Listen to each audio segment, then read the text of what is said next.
Hello, how are you doing today? So today we'll be talking about the story of Sudan and how Sudan is right now fighting and why it's fighting. And these two people who are fighting are general people and they are people from the army. And today we'll know why they are fighting and why they have decided to fight, although they were brothers, not literally brothers, but they were friends and also they were people who are united. But in the long run, they have decided to fight against each other and go against each other. So I'll be telling you how this fighting has come across South Sudan and how these people is affecting the people and why this fighting is necessary for these two people. So basically, I'll start by telling you the history of Sudan and how Sudan came along and how we know Sudan right now, because there are two countries named as Sudan. There is Sudan itself and also the Southern Sudan, which is another country which was formerly the whole was also attached to Sudan. So Sudan and also the Southern Sudan decided to uh, break out and also form another country, which is the Southern Sudan. This was resulted in there's a war which lasted for more than 20 years, and this war took almost 2 million people in to fight this war, and also 2 million people died in this war, which resulted into the Southern Sudan being able to be separated from the Upper Sudan. So this because the majority leading people of Sudan, which the majority tribe was the Arabs, and also it was the Nubian people which were undermining the southern people, which the black skinned people which was in the Southern Sudan, they were undermining them, and also they were denying them resources and also government position. It was mainly for the Arab people. And knowing the president of Sudan, which was Omar Bashir, he was the one who made this and also resulted into all this. So Omar Bashir at first became the president around the year 1981. From 1981, he ruled for all of these years since 1981. So Omar Bashir ruled for since from 1981 till around 2019 over there, where he was overthrew as he overthrew and became president in 1981. So at his ruling from 1981, there was not fair ruling, and also the people from the southern side felt oppressed, and also they had a lot of resources. Remember, there was at that borderline there was a lot of oil which they were mainly disputing, and this oil was benefiting the Arab people, but it was from the people who were from the southern Sudan people. So the Southern Sudan people decided to wanted to have their own part of country and also govern themselves. So the northern part of Sudan was mainly comprised of the Muslims and also the Arabs, but the southern part of Sudan was comprised by the Africans and the dark-skinned people, and also it was comprised by Christianity mainly. Let's say like that, it was comprised by Christianity. So comprised of Christianity, this war took part, and these people couldn't be together because a lot of issues was coming up and rising up. So it eventually led to the split of Sudan, forming the southern part of Sudan, which this split took around the 2011, which it was formally split up. But around the 2005, there was some speculation, and also it had already split up, but it wasn't official. At that time, there was that president of Sudan, which was John Garang. From 2005 until that time, John Garang died in an aeroplane crash. I don't know when he was going to Uganda, or I don't know, around Uganda to Kenya when he was going over there. So he died in a plane crash when he was going to. That's why right now the leader of at that time when John Garang was the leader of Sudan, there the Southern Sudan. There are two main tribes in Southern Sudan: the Dinka tribe and the Nuer tribe. One of those two tribes is the majority. So when John Garang was going over there, there was his vice president, which is Salva Kiir, and Salva Kiir is right now the president of Southern Sudan. So Salva Kiir eventually became the president after John Garang died, and that's why in 2011 he became the president, and his deputy is Riek Machar. So it is a divide between the two ethnic groups and tribes of the southern part of Sudan, and there's a lot of oil in the southern part of Sudan.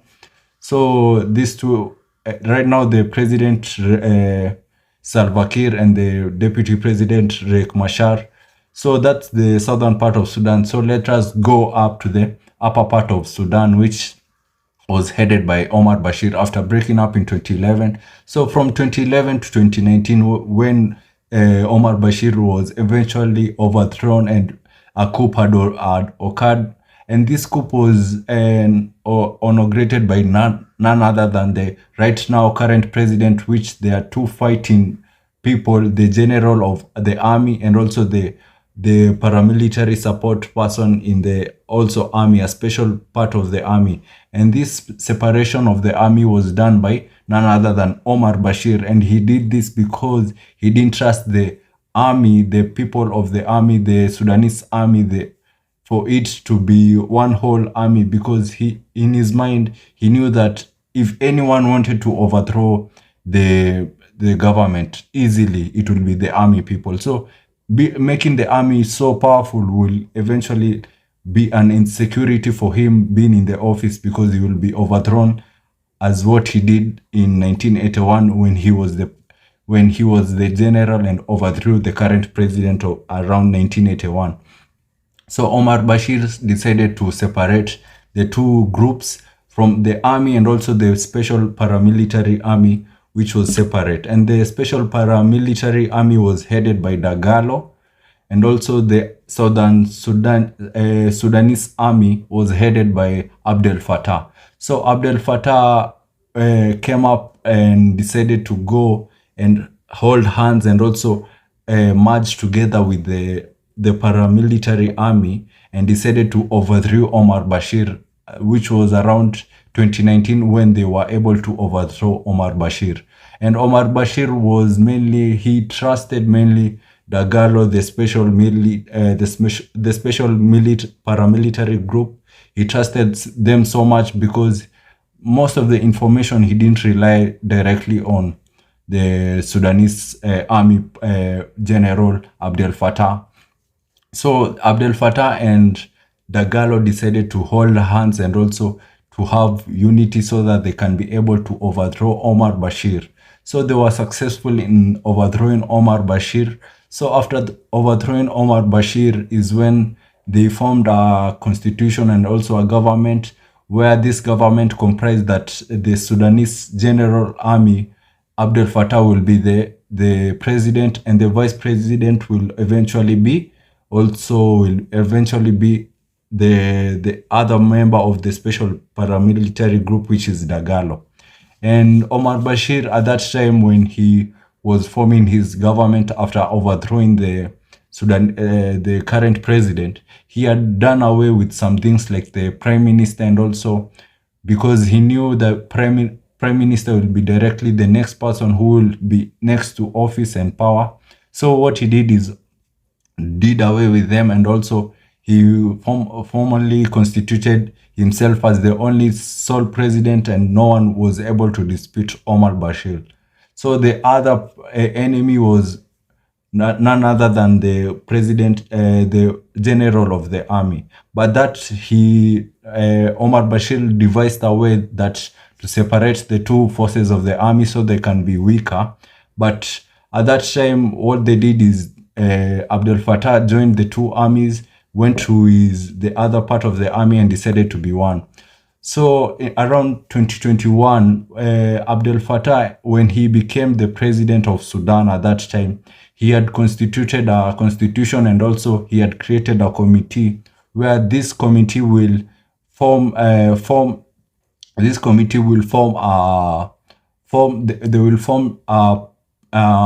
a committee where they will be able to govern the whole country, because the whole country will eventually be subjected to democracy. The whole country will eventually be pushed for them to have democracy. So what Abdel Fattah and also the other General Dagalo did was to form this committee, and this committee constituted of the army military side and also the democracy side. So what they did, they told the committee that us will reign for a specific number of months, and the other ones will reign for, let's say, 16 months, and us will reign for 12 months. Once our term is over, we'll give it up to you. So in 2021, what they did, the two people also united also again and decided to overthrow this committee because the power seemed to be sweet and they didn't want to let go of the power. So the idea was let the power always remain on the military side. At that time, the president of Sudan, Abdel Fattah, had gone to many places. He had visited Israel. He had done a lot of infrastructure and also deals with these other countries, and he was mainly recognized as the president of Sudan. So Abdel Fattah also, there's another meeting which he had done with the Secretary of USA, and this meeting he was the official president and he was the one who was representing Sudan. So in 2021, after overthrowing this committee which they had created, so it remained the two people who are them. No one was able to tell them because this committee was able to influence them, and in this committee, the leaders who are in this committee, remember, Omar Bashir had trusted Dagalo a lot in his matters, and also Dagalo, being a trustee of Omar Bashir, he knew a lot of things of Omar Bashir and how he operated and some of the politicians. So the reason why they disbanded these people, Dagalo also had influence in this committee so much, and also because the former president Omar Bashir was basically a politician. So politicians were mainly constituted of this other committee. So after being disbanded, Dagalo had started rising up, and also he had acquired a lot of wealth, be it gold or anything. He had acquired a lot of wealth, and also popularity in the country he had also acquired. And also the president of Sudan, Abdel Fattah, also had made a lot of deals, be it with Israel and also be it with USA. He had a lot of deals. So these two people started fearing for each other and also started growing enmity between them, because one was feeling insecure and the other one was feeling that this other person wants to do away with them. So what happened, Abdel Dagalo, which is in the special military group, he had also done works, and also he had already talked to the president of Russia, Putin, so that they can build a naval base in the Indian Ocean for the Russian people. So it will be the first naval base for the Russian people to have been built in the Indian Ocean, and this will be so helpful for the Russian people because they will be able to trade easy, and also they will be able to access that area of the Sudan area.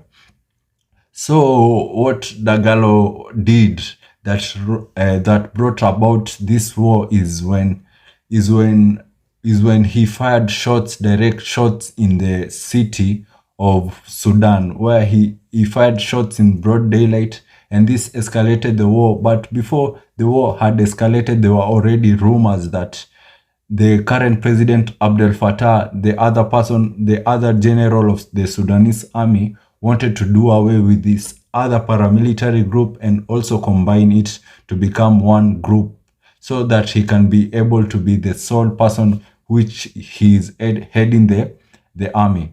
So when Dagalo had this, he had to retaliate because he had more than 100,000 people in his own group, which is the paramilitary, 100,000 members of the paramilitary group. So he's a large person in this army.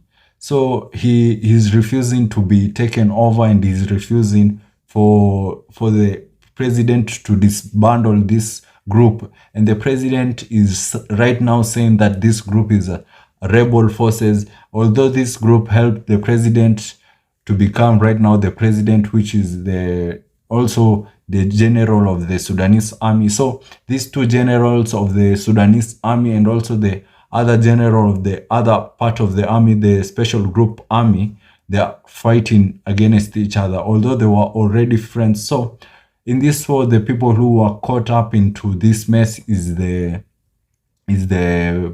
it's the civilians, because it said when the paramilitary group shot shots in the city, what the other group did is to retaliate and also send naval forces also. And when they sent the naval forces, they blew some cities, and after blowing up some cities, civilians were also caught up, and the civilians became casualties of the war.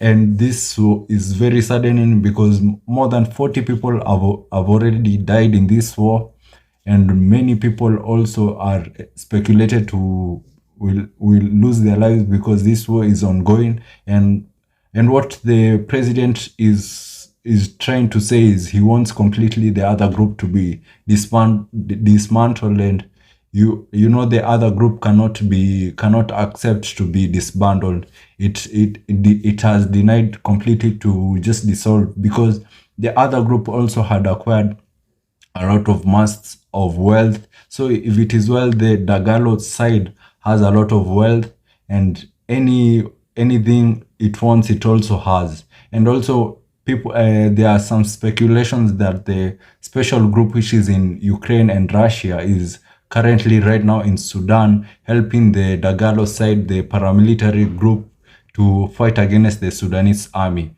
And this Wagner group is being paid in form of gold, and this gold is being taken to Russia and also to fund the war which is in Russia.